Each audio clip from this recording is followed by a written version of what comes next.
OBC समाजाला दिलेलं मंडल commission आयोगाने 27% आरक्षणाच्या विरोधात आता काही मंडळी जे आहेत ते कोर्टात गेलेले आहेत। या सगळ्या संदर्भात बोलण्याकरता आपल्या सोबत स्वतः प्रकाश अण्णा शेंडगे आहेत। प्रकाश अण्णा शेंडगे जी आज तुम्ही मुख्यमंत्र्यांची भेट घेतला, उच्च न्यायालयात तुमच्या ओबीसी समाजाच्या 27% आरक्षणाच्या विरोधात मराठा समाजाचे काही नेते मंडळी गेलेले आहेत। बाळासाहेब सराटेंची याचिका होती, त्या बाळासाहेब सराटेंच्या याचिकेला भुजबळ यांनी देखील त्या संपूर्ण याचिकेच्या हिअरिंगला उपस्थित होते। आता तुम्ही मुख्यमंत्री ह्या सगळ्या संदर्भात भेट घेतली, पत्राद्वारे काय नक्की नेमकी मागणी आहे?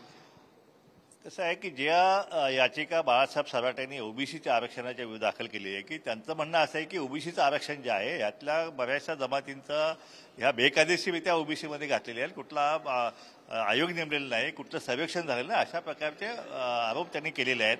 आणि ती याचिका जी आहे ती याचिका आम्ही पूर्ण ताकदीनिशी आम्ही त्या ठिकाणी आम्ही हे करणार आहेत।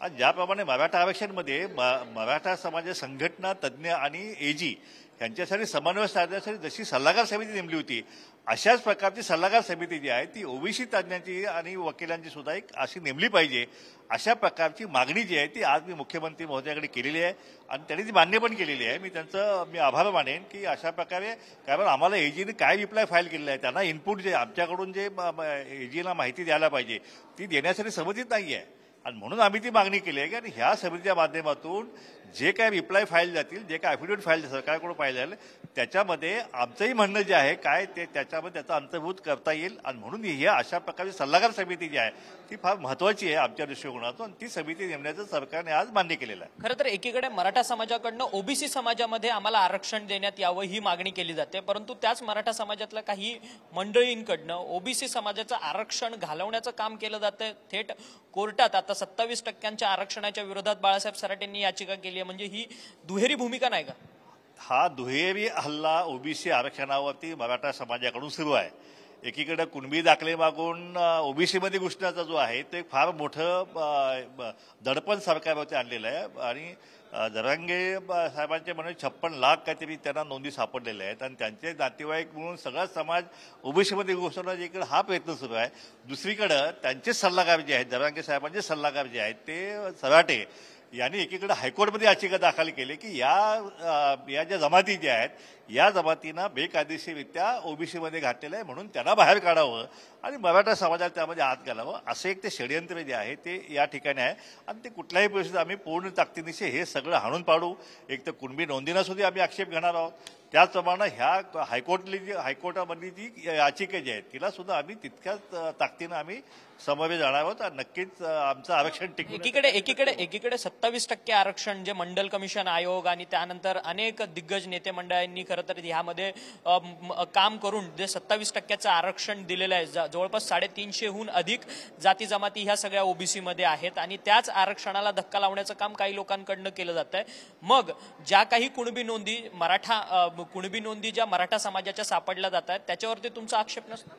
हो नक्कीच, काही ह्या ज्या 57 लाख नोंदी म्हणतायत, माझ्याकडे अशी धक्कादायक माहिती अशी आलेली आहे की वडील मराठा आहे पण निवडणूक आली स्थानिक स्वराज्य होती त्यावेळी मुलानं कुणबी दाखला घेतला आणि निवडून लढवली, म्हणजे बाप मराठा आणि मुलगा कुणबी, हे काय चाललंय महाराष्ट्रामध्ये? त्यामुळे ह्या सगळ्या प्रकरणाची जी आहे चौकशी जी आहे ती करण्याची मागणी। तुम्ही कोर्टात जाणार का? ज्या पद्धतीने ओबीसी आरक्षणाला कोर्टात गेलात तसं मराठा या कुणबी दाखल्यांना हे सगळं जे बोगस दाखले जे प्रकार सुरू आहे याला आम्ही कोर्टामध्ये आव्हान नक्कीच देणार आहे आणि ह्याची चौकशी समिती नेमावी अशी सुद्धा मागणी जी आहे आम्ही सरकारकडे करणार आहोत, कारण सगळे खाडाखोड करून भ्रष्टाचार करून पैसे देऊन अशा प्रकारचे कुणबी दाखले जे आहेत यापूर्वी असे लाखो दाखले जे आहेत ते महाराष्ट्रामध्ये दिले गेलेले आहेत आणि म्हणून ह्या सगळे जो आहे ते सगळं भांडं जे आम्ही फोडणार आहोत आणि ह्या 57-55 लाख ज्या नोंदी आहेत त्या सगळ्या नोंदी इव्हन 2004चा जो GR जो आहे की जो कुणबी मराठा आणि मराठा कुणबी जो म्हणून तो GR आहे ज्याच्या माध्यमातून ह्यांनी हे दाखले मिळवले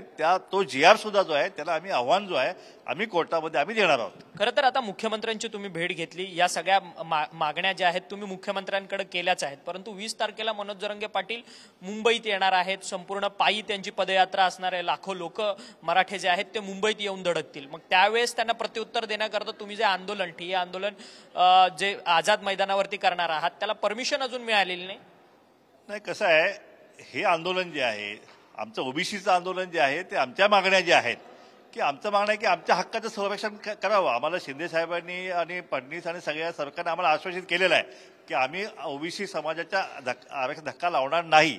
हे जरी खरं असलं तरी इतकं प्रचंड मोठं दडपण जे आहे त्या दडपणाखाली येऊन कदाचित रात्री बेरात्री मागं पण 2:30 वाजता रात्री GR काढला होता. तसा एखादा GR काढू नये म्हणून या सरकारवरती आमचं सुद्धा दडपण असलं पाहिजे. म्हणून आमचं आंदोलन जे आहे या सरकारवरती निश्चित आम्ही सुद्धा जे आहे तेवढं सहजासहजी आम्ही शांत बसणार नाही. दडपणातून संघर्ष निर्माण झाला तर त्यासाठी तुम्ही जबाबदार आहात? नाही, आम्ही हे आंदोलन आता आमची मुख्य मागणी जी आहे ती जातनिहाय जनगणना पूर्ण केल्याशिवाय जोपर्यंत होत नाही तोपर्यंत आमचं आंदोलन थांबणार नाही. जे मराठा समाजाला जो निधी तुम्ही दिलेला आहे तो आम्हाला जो पण देत नाहीये तो पण आमचं आंदोलन थांबणार नाही. आणि जर मराठा समाजाला आंदोलनासाठी जर परवानगी या ठिकाणी मिळत असेल तर आम्हाला ओबीसीला हे आंदोलन करण्यासाठी आम्हाला नक्कीच परवानगी द्यावी. मुख्यमंत्र्यांनी या सगळ्या आंदोलनासंदर्भात तुमच्याशी काही संपर्क साधला का? तुम्हाला आंदोलन मागे घेण्याच्या संदर्भात अथवा काही सूचना वगैरे दिल्या? नाही, आम्ही रीतसर कायदेशीर आम्ही अर्ज केलेला आहे की आम्हाला हे आंदोलन करायचं आहे आणि त्यासाठी रीतसर परवानगी जी आहे या ठिकाणी द्यावे. आमचे सुद्धा लाखो बांधव जे आहेत ते आंदोलनामध्ये सहभागी होणार आहे. मुख्यमंत्र्यांनी जर तुम्हाला गळ घातली तर तुम्ही मुख्यमंत्र्यांचं ऐकणार की नाही? नाही, बघा असं आहे की आमच्या ज्या मागण्या ज्या आहेत त्या आमच्या न्याय हक्कासाठी आहेत. कुणी आम्हाला काही सांगेल म्हणून आम्ही ऐकावं असं होणार नाहीये. शेवटी आमची संघटना आहे, शेवटी समाज आहे, त्यांच्या मागण्या आहेत, शेवटी समाज महत्वाचा आहे काय. आणि म्हणून हा जो निर्णय जो आहे हा निर्णय सामूहिकरित्या आम्ही समाजाला विचारून निर्णय घेऊ. आणि जोपर्यंत आमच्या हे पदरात आमचा जातीनिहाय जनगणना आणि आमचा निधी पडत नाहीये तोपर्यंत आमचं आंदोलन जे आहे ते संपणार नाही. तर धन्यवाद. तुम्ही आमच्याशी बातचीत केली. हे होते संपूर्ण ओबीसी नेते आणि त्यांनी मुख्यमंत्र्यांचं सुद्धा आम्ही ऐकणार नाही. बाळासाहेब शेडगे म्हणतात की आम्ही मुख्यमंत्र्यांचं सुद्धा ऐकणार नाही, आम्ही संघर्षासाठी अटळ आहोत.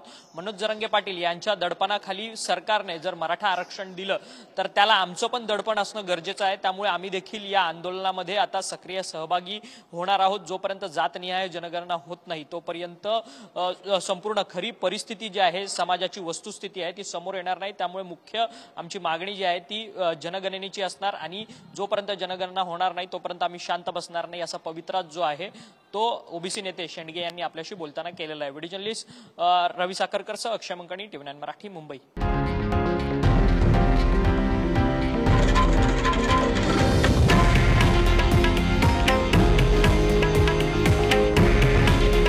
हे आहे देशातील नंबर 1 न्यूज नेटवर्क आणि आपण पाहत आहात TV9 मराठी.